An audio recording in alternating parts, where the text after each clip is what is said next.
some of you all the way from Meade and Fort Morgan and faraway places to hear me speak tonight. This is a huge honor for me. I have admired Nicole and her skirt sports mission for many, many years. And thank you, Janelle, for the effort you put into getting me here. And I'm just really grateful to be here. I love walking in here. It makes me feel happy. And I'm sure all of you feel that too when you come into skirt sports. So what I love about, one of the many things I love about Nicole's mission with skirt sports is her effort to change our perception of the things that we are doing or looking at in our lives. And everything from, it's not just half of anything, or it's not half of anything, that because the words that we use and the energy behind them make such a difference. And I would like to start, I know that she's changing lives through busting people's perception of the possible. And really, in a nutshell, that's why I have an opportunity to stand in front of you tonight, because from a very young age, my wagon was hitched to a star growing up in Boulder here and in 4 Mile Canyon outside of Boulder. That a star that was always inviting me to rethink what my possible was. And the way that I began running is, I grew up about a mile up 4 Mile Canyon. Does anybody know that area? Yeah.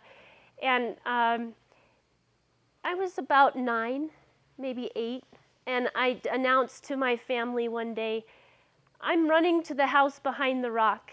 And in my mind and in my body, I felt like this is a huge adventure that I'm going on.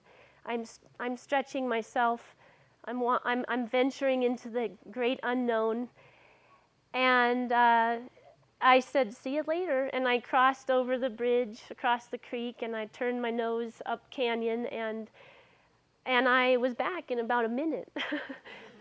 But I still, in my heart and mind, I was on a huge adventure. And I said when I got to the house behind the rock, I'm going to put a line in the dirt, and I will go another step, one more step each time I go. And before I knew it, I was running from lower 4 Mile Canyon over to Sunshine Canyon on a dirt road called Poor Man Road.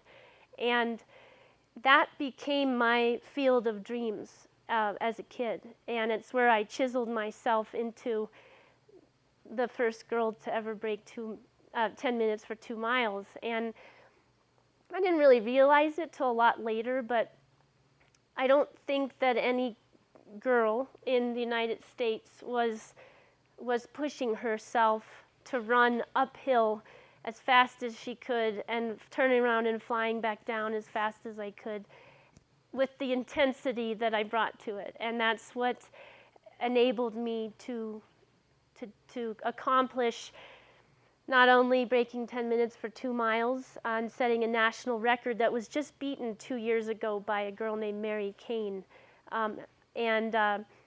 I set the Foot Locker National Cross Country Championship course record, which I think is about the only one that hasn't been broken. Elise Cranny from Niwot, awesome runner. She busted all my records over the last couple of years. She's right, I know, I'm very proud of her, and what an impressive young woman she is. And we should watch for her because she has the whole package. I think we might see her in the Olympics someday. But I'll talk about that a little bit because I was told that too, and I didn't make an Olympic team. But it's a long journey, and that's really the journey is what I'd like to share with you tonight. That each one of us is on a journey, and I know each one of you has a genesis story of how you began running or you picked it back up. And I hope during the Q&A that you will share with me your stories, because I love hearing people's stories of how they started, and it's my hope that everybody would see their life as a mythical journey, a journey of mythical proportions, because each one of us has our own our own challenges. We all have our own set of things that stop us from stepping out the door and getting started. And it takes a tremendous amount of courage to leave the comfortable place within us and stretch. And I know that. I remember when I was at the University of Oregon and hitting my first bumps in the road after the trajectory I was on in high school was literally like this. I lost one race in high school in Colorado, and it was on the front page of the sports section, you know. Melody loses. And it was an 800-meter race, and I learned very quickly that you don't have time to think in an 800. You just have to run. And I tried to pass this girl on the inside, and she was a savvy racer, and she stepped right in front of me, and I had to stop, and she sped away from me. But anyway, I know that when I got to college and I had experienced for the first time that challenge to get out the door. You know, those days where you procrastinate all day and it's like 5 o'clock and you go, oh my gosh, I still haven't put my shoes on. And then you do it and you always feel better, right? What I have noticed, that I'm now 41 and just got married last year to this wonderful guy right here, Glenn Delman. And I brought a few pictures from our honeymoon to Africa that are here. And I sent Janelle a photo of me with 2 Mercy warrior young men. That I love that picture because, speaking of stretching myself and going into the unknown, Glenn influenced me to go to Africa and stretch myself in a way I have never stretched myself. And I loved having my adrenaline just on full blast when I would go out for these runs, and I didn't know who or what animal, what person would be running out of the bushes to run with me. And that day in particular, I left and I told our guide, I'm going to start running. You guys, please pick me up. And these 2 men came out and started running with me, and we were surging and flying for 30 minutes. It was one of the most exhilarating runs of my life. And they have these donga sticks that I can't speak their language and they couldn't speak mine, so it was all smiles and hand gestures. But I reached and, you know, like for the stick, and they threw it to me, and we'd be running and throwing the sticks back and forth while we were flying. I don't know what pace we were going, but it was pretty fast.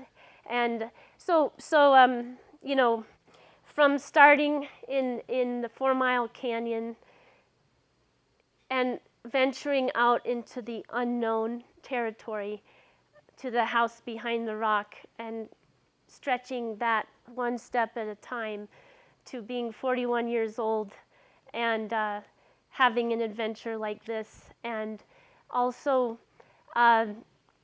now being a Masters runner and exploring the Masters territory, and deciding after breaking the course record at the Leadville 10K last August that after 25 years of wanting to run the Leadville 100, making a commitment to doing that. And I'm really happy that Cindy Stonesmith is right over here, and she's the owner of ultrarunnertraining.com, and she's guiding me on my journey to Leadville. And you know, some bookends. I'm excited to, I'm thrilled by, like I was when I was 8 years old, knowing what would happen to my insides when I went somewhere that I haven't been before.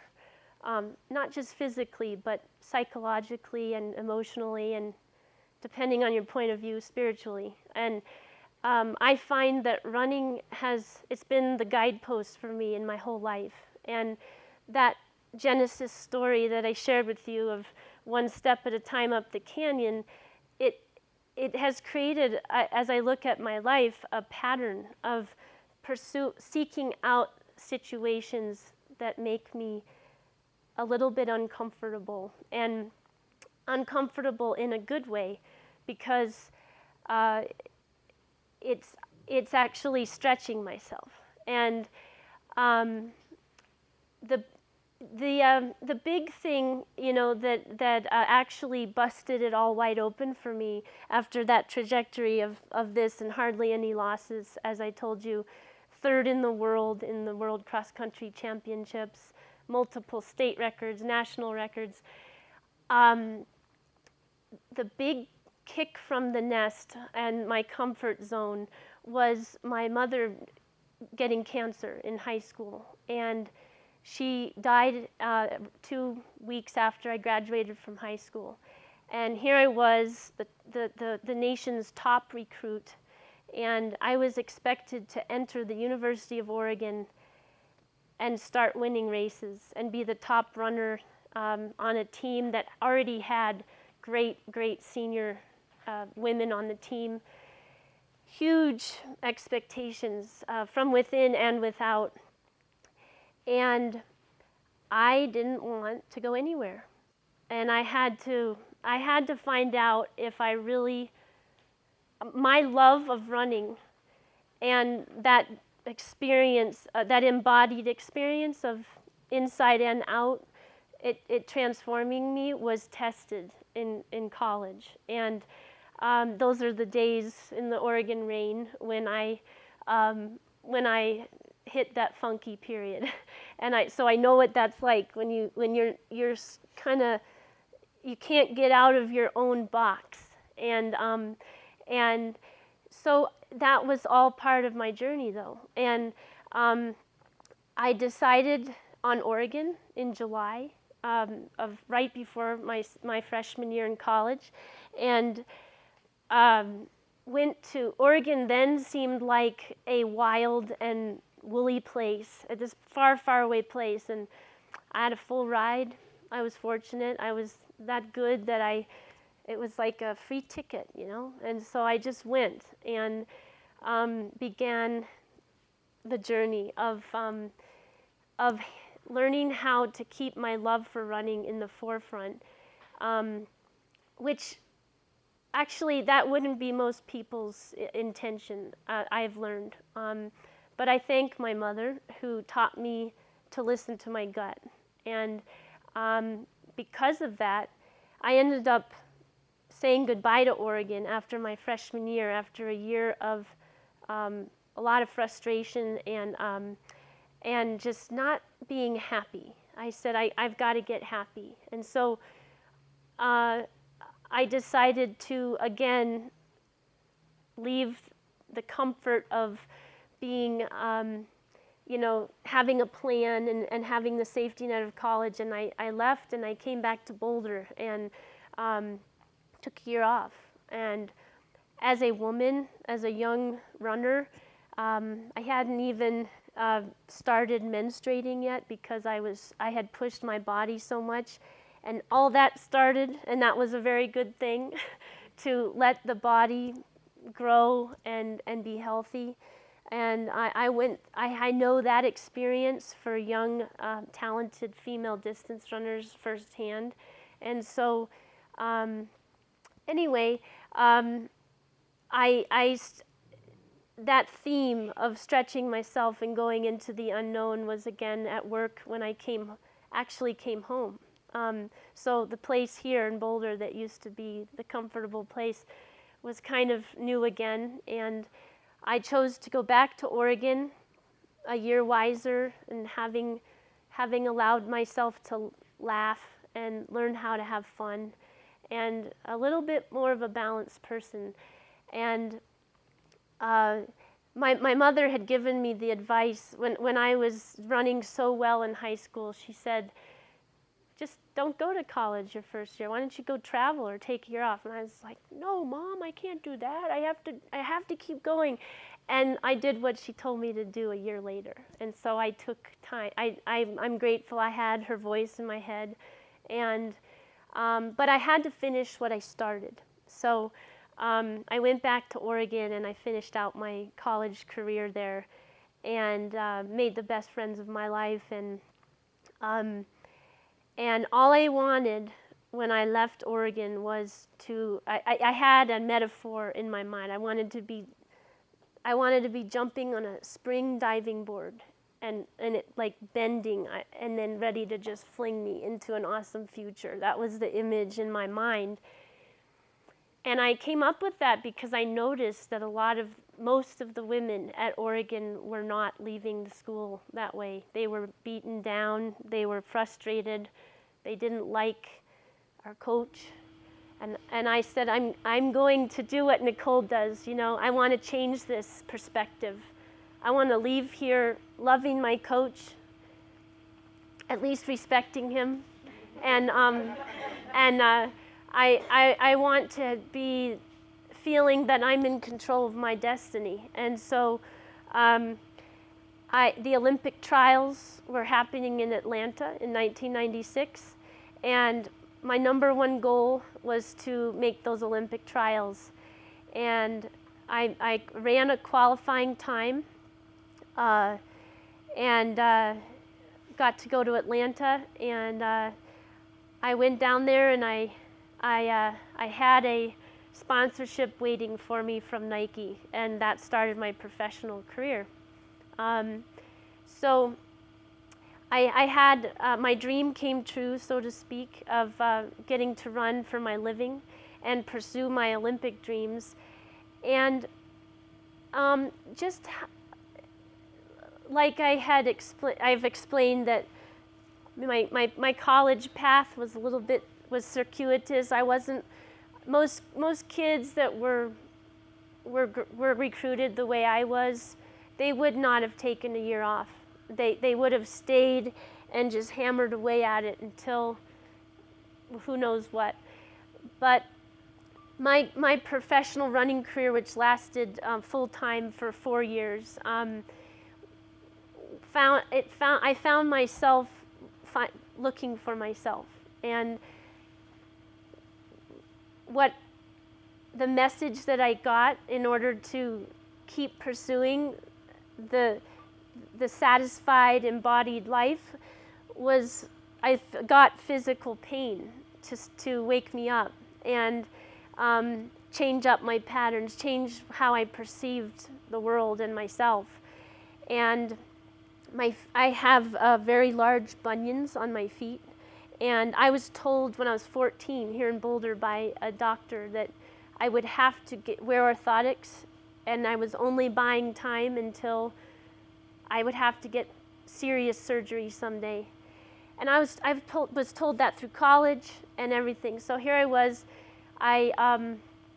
another watershed moment in my professional career where I was wondering, where am I going to go? And I literally just went and meditated on a hillside outside of Boulder, and I got the message that I'm going to Palo Alto, California, to be coached by this woman that I'd met at a running camp that I worked at for Nike. And she was Beth Alfred Sullivan, who's now the head coach at Penn State, but she was the assistant at Stanford. And they had this team called the Farm Team. So I decided to go to Palo Alto, and about 3 months into that journey, that chapter, I had pain in my feet that was unbearable, and I was having sciatic pain shooting down my hips. And when I look at it now, I see it as a health crisis. My body was trying to tell me something. My coach at the time said, why don't you see this surgeon who's done surgeries on a lot of people? And I went to see him, and he literally held my feet in his hands and was like salivating at the thought of being able to, as he put it, crush the bones in my feet and put pins through them. And I had an amazing experience. You know, I actually didn't have health insurance at the time, so that saved me from even considering that. And like the gentleman here in Boulder years and years and years ago, he said, well, you have to wear orthotics. So he cast my feet that day for orthotics. And so I went back. I was working part-time at a running shop in Palo Alto. And about 3 days after I had had that appointment, this woman walked in, and she fascinated me because she was taking her time picking up every shoe off the wall and holding it and twisting it and bending it. And she looks like Glinda the Good Witch from The Wizard of Oz. She has long white hair, and I was immediately drawn to her. And so we started talking, and we hit it off, and I happened to tell her that about my body, because she was a Feldenkrais practitioner, and she said, I don't know, but I might be able to do something to help you with your pain today. And I said, I'll try anything. And I laid on this bench on my back, and without my shoes on, the manager of the store was like, what are you doing? You're on the clock, you know, but I was so into it. And I laid on my back, and I went into an altered state. I went into a different brainwave state, very relaxed, awake and aware. I could hear things, but I was so relaxed. It felt like I was there for hours, and it was just a few minutes. I mean, actually, she told me it was probably less than a minute, but she barely touched the soles of my feet with this energetic touch. And I got up, and that day I ran with no pain for the first time in weeks. And for me, looking back, I see this as a really huge, pivotal time, because I thought, how interesting, you know, we learn things, and interesting changes happen when we experience contrast, right? Like that's what when we notice the difference between things, that's where there's a growth spurt in there. And I thought, one person offered to crush the bones in my feet and put pins through them, and one person hardly touched my feet, and I felt changed. And I was really curious about that. So this experience with this woman sent me on a new journey, and I began to receive lessons from her. Has anybody heard of the Feldenkrais Method? Yeah, a few people. Yeah, and it's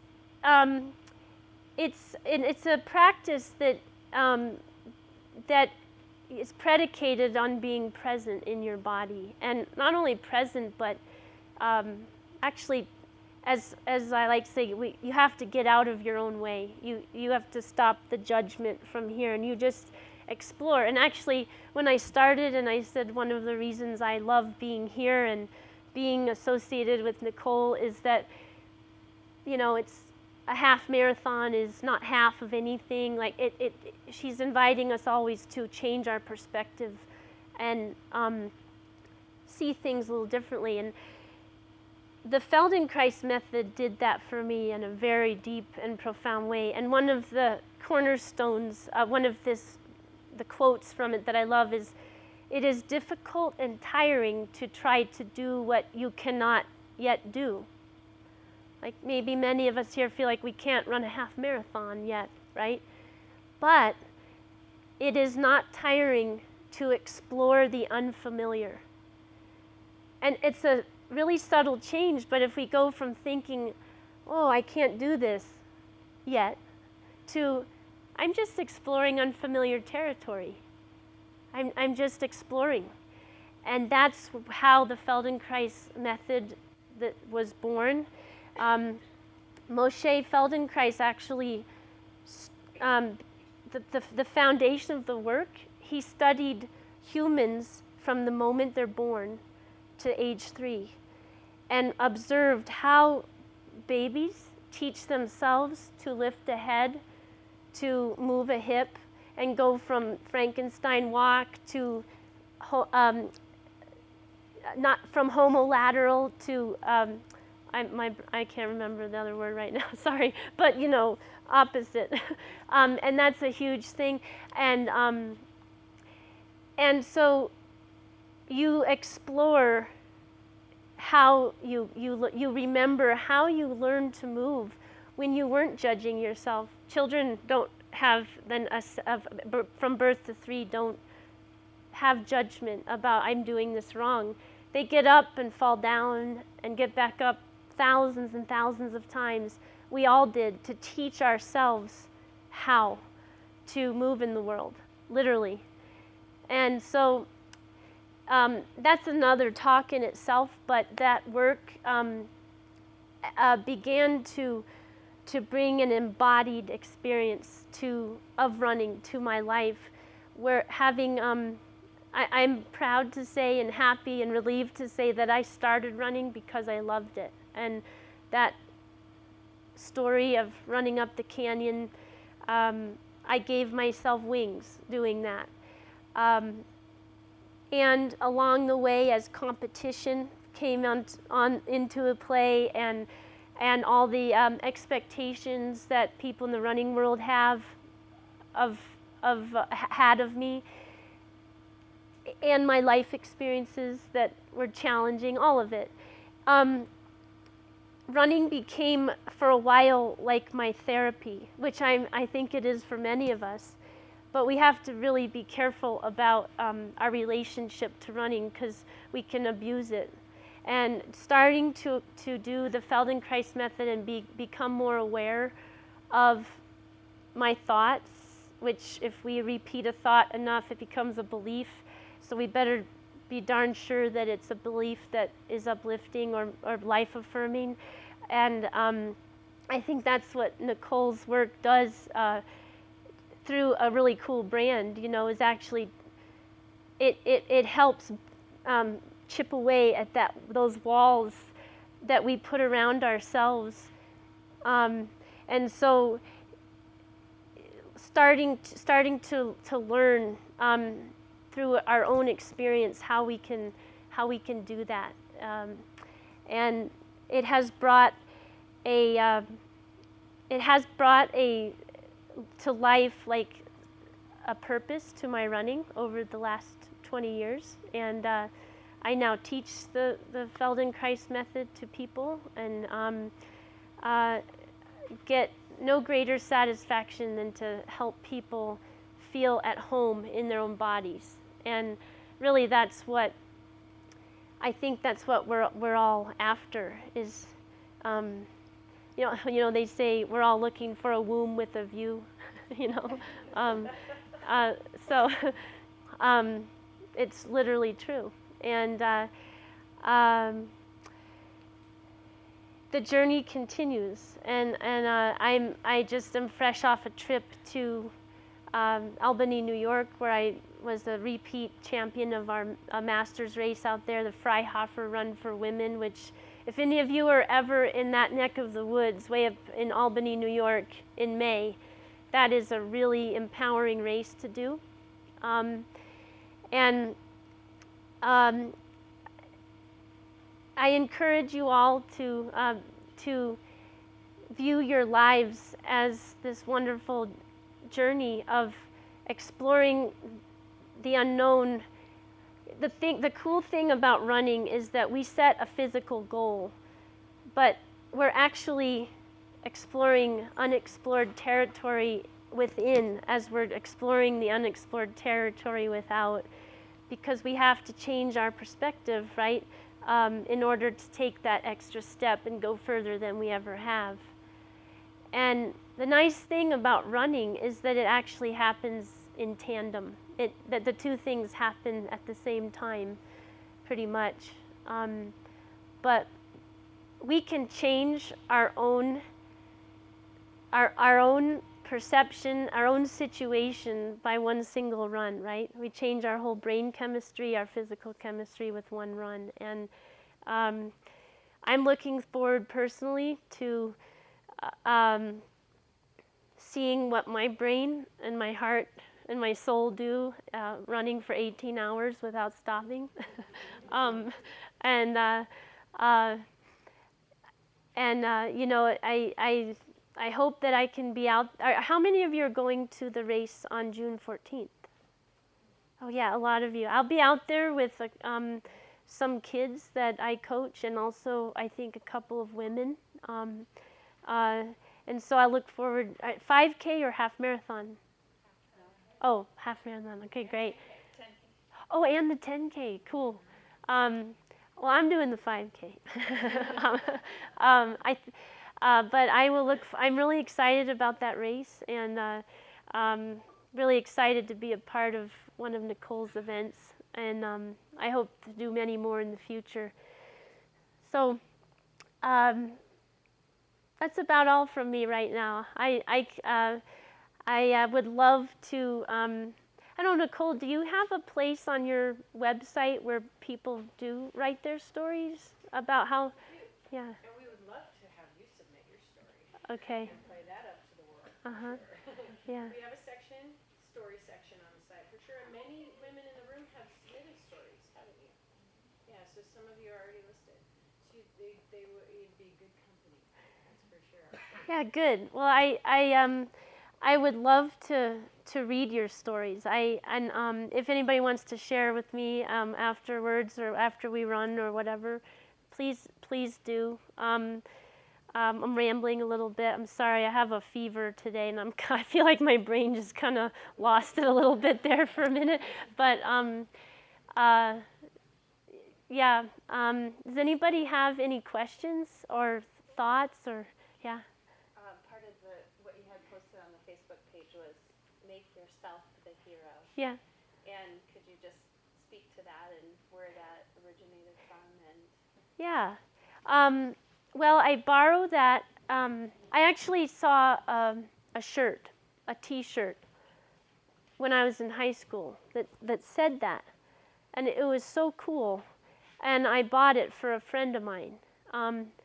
A friend of mine who was homeless in high school. And I used to work at Alfalfa's market. And I bagged groceries throughout high school there. And a lot of people in Boulder know me because I bagged their groceries too. And I love that.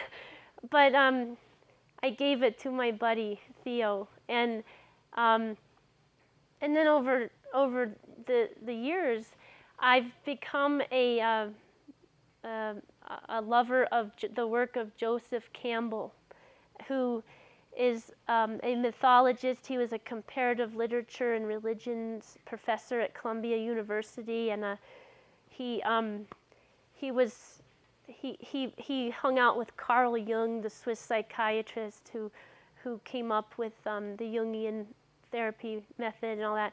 And Joseph Campbell looked at cultures the world over and found a thread of similarity between all cultures, that they all have a story about a hero who leaves the comfort of home, the known territory, and because they have a calling, they're called to follow their bliss.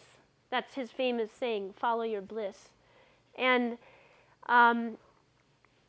but so he encouraged through his work. He empowered all of humanity by realizing that, like almost embedded in our DNA as humans, we have living within our bones this story, this archetype of the hero.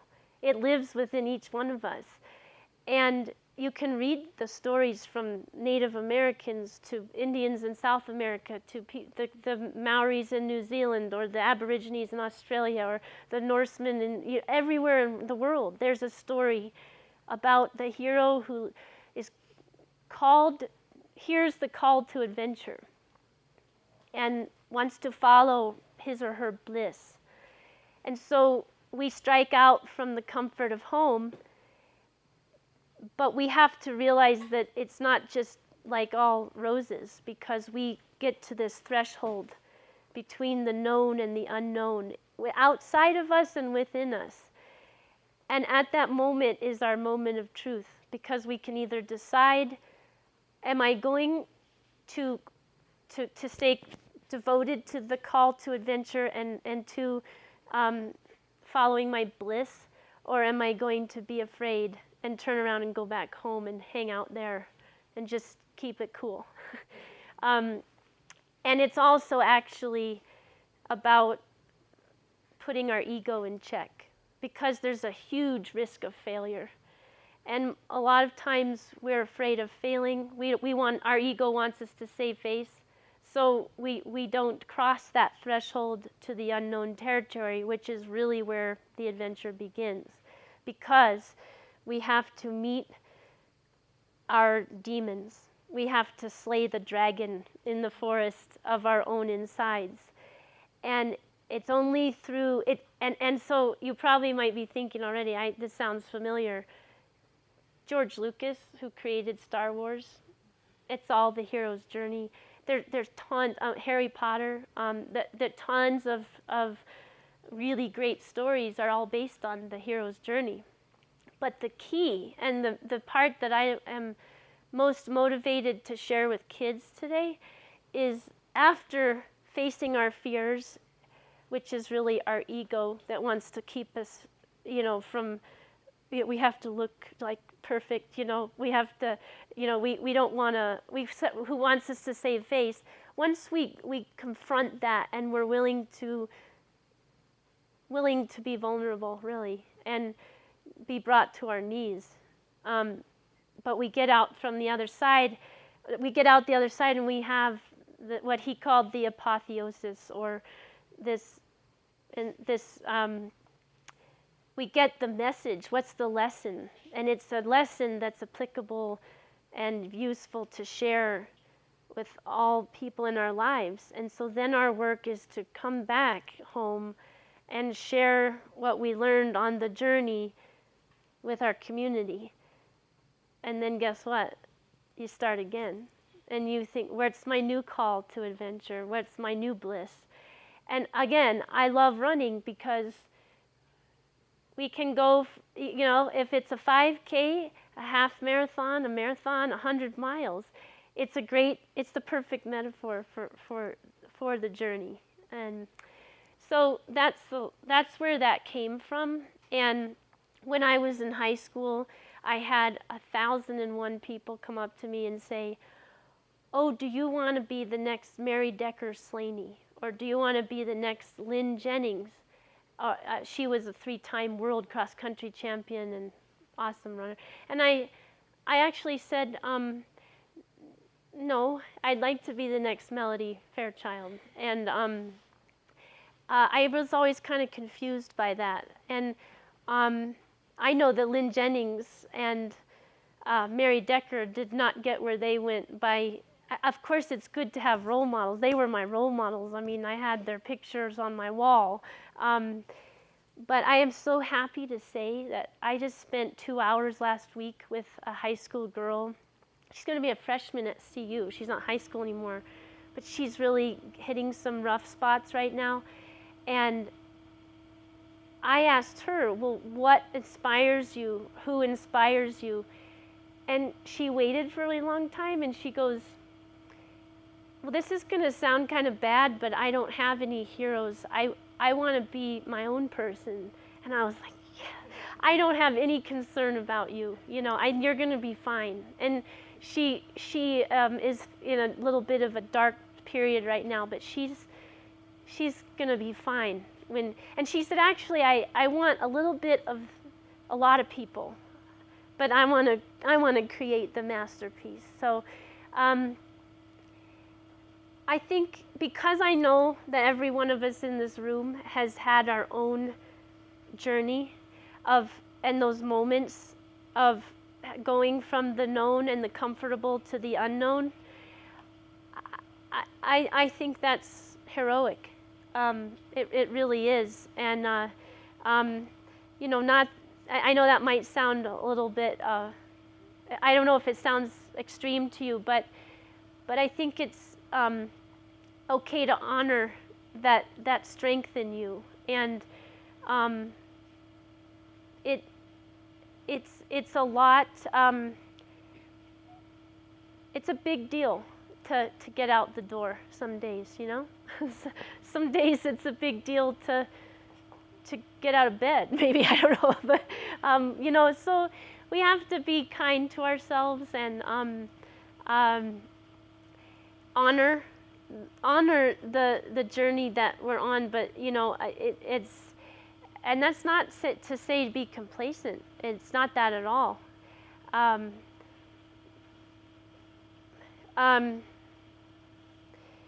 There's a saying, you know, that until we accept who we are without trying to change it, then, or when we accept who we are without trying to change it, then what we are undergoes transformation. It sounds really, really simple and like trite to say, well, don't judge yourself, but it's really huge.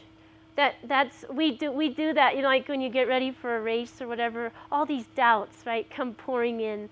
Am I fast enough? Oh my gosh, she looks so fit, you know, whatever. I did it to myself just last week at the race, and I went in the portalette in the elite area, and it was a really nice portalette.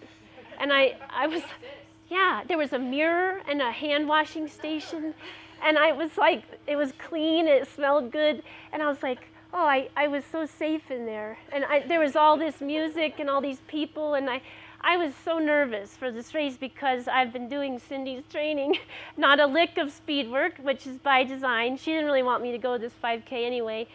And so I was like, but I gotta go because I get a chance to speak to all these kids. And I didn't want to pass that up. And then at these schools, and then race and try to defend my title. So anyway, I go in the portalette, and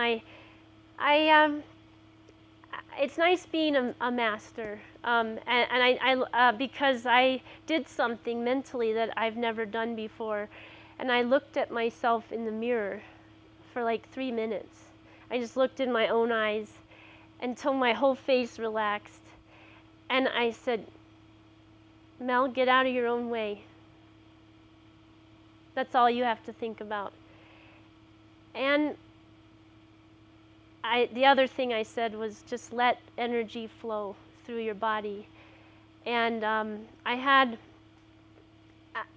because I haven't been training, I haven't brought myself to that VO2 max, like all, you know, pretty much redlining it kind of effort. I'm proud to say I puked for the first time after my race. Yeah. No, I finished the race, and I was really kind of, you know, out of it, and I went down this sidewalk, and the woman, get this, you guys, you know, 52-year-old woman, so 10 years older than I am, she ran 9 seconds slower than I did. She's a local woman, and she was, we were celebrating together, and I was kind of out of it, and she was patting me on the back, and I just said, oh, excuse me, and I went, bleh! And then I said a couple more words, and I was like, and I did it 3 times, and I think my innards were relaxing, because I haven't done that in a while. So, yeah, unknown territory there. I have never done that. So, anyway, I guess I gave you a really long answer, but yeah. I have to let you guys know, we have normal porta potties for our race. They don't have no disco ball things. Yeah. Did anybody else have a question or a comment or an inspiring thing, an aha moment in your life recently that, you know, most of the times the things that make a huge difference are really subtle, you know. It's like, I could do this a little differently this time, like I, you know, look myself in the eye and just say one thing to myself and dial it in, that kind of thing. Have you had any experience, anybody have an experience where you were able to pierce through the walls that we put up mentally? Congratulations. It's nice to beat the boys, isn't it? Yeah. You'll have to stay strong because they don't like it, and they can be kind of mean. Especially when you wear a skirt. Yeah. Don't forget about. Oh yeah. I want you Okay. to talk about Oh, that thanks. and we can pass these out. Okay. Yeah. Maybe. What's your name? Darcy. I have a running club for kids. It's called the Boulder Mountain Warriors. Thanks to Nicole, I am using Skirt Sports tops to screen print my stuff, and so this is my club, and we have year-round programs, but my love is cross country because there's a team aspect, and if you'd like to talk to me about being a part of that, or anybody, I have that going on. And I have cards here as well. So, yeah. Simplify your message. It's very zen and transcendent, but how do you simplify that for kids? Oh, I can tell you exactly. So I did that last week, and I was actually thinking about coming here tonight. I thought, well, I could just do the talk I did 4 times last week in Albany, but I didn't think it would be, I didn't want to oversimplify it. But the 4 pillars of the Boulder Mountain Warriors are passion, so find your passion. You have to love what you do, and encouraging the kids. I mean, I'm lucky I can assume that the kids are on the club. They love to run, although I guess I really can't totally assume that. Sometimes parents make them come. So, but anyway, we have emphasized passion, and then having the courage to follow your passion. So do something that makes you uncomfortable. Stretch your limits. Do that thing that makes you feel a little bit afraid to pursue your passion, whether it's talking to a great runner if it's running, or talking to an expert in the field, if it's art or math or music. I talk to the kids about that. But the main thing is be hungry to learn, and that's the courageous, what's behind courage. There's a ton more with the warrior archetype that I'm going to play on in the future in this season. I'm actually coming up with the season's themes for practices, and we're like Joseph Campbell did. We're going to have a theme for every practice. One day we're going to be a samurai warrior and embrace the honor that they have, and other kinds of warriors from around the world. So we're learning at the same time. But passion, courage, and commitment. The commitment, what's behind that is setting a goal, committing to a goal of some kind and being devoted to it. And then resiliency. So when you fall down, you get back up and brush yourself off and keep moving forward.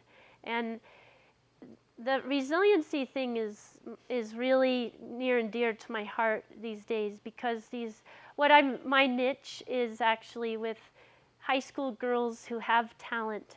They don't have to be elite, but girls who have talent, who are living, breathing, running. And I'm getting a lot of phone calls these days from parents who want mentorship for their girls. And I came back to Boulder from Eugene, Oregon in 2007 to start the Melody Fairchild running camp. And I did it, I took a year off last year to enjoy getting married, but I'm doing it again this year, and I'm going to be building upon that. I actually wondered for a while, it was part of my journey with the whole thing, whether I should keep doing the camp, because a lot of high school kids have camps through their high schools, but I'm intending to reach out to the middle school and high school population. But there's a really special group of high school girls who are talented, and they're pursuing those top 10 at the state level, making it to nationals kind of thing. And what I notice is that when they're not being perfect, and they're not winning all the time, or they have a bad season, they're going to some pretty dark places inside, and that really concerns me. And I think there's a lot of pressure on the kids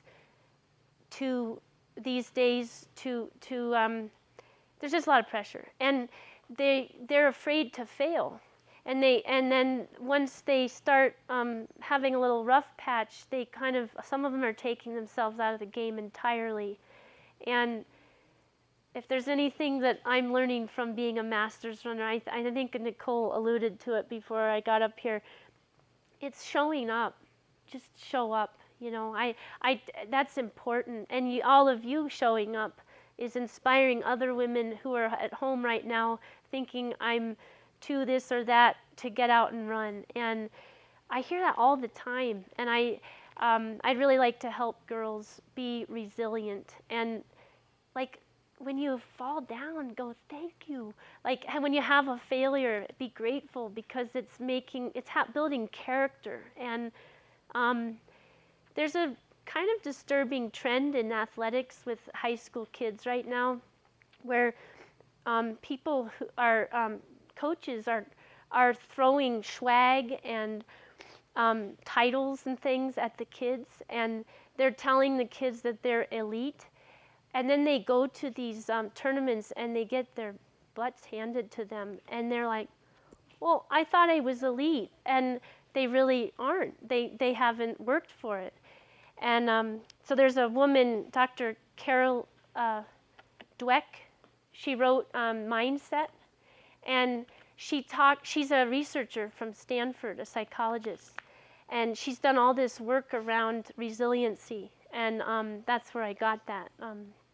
So I'm not giving you a simple answer, am I? But, yeah, those 4 things. So that's it. Passion, courage, commitment, and resiliency, and however many layers you'd like to go with that. So, yeah.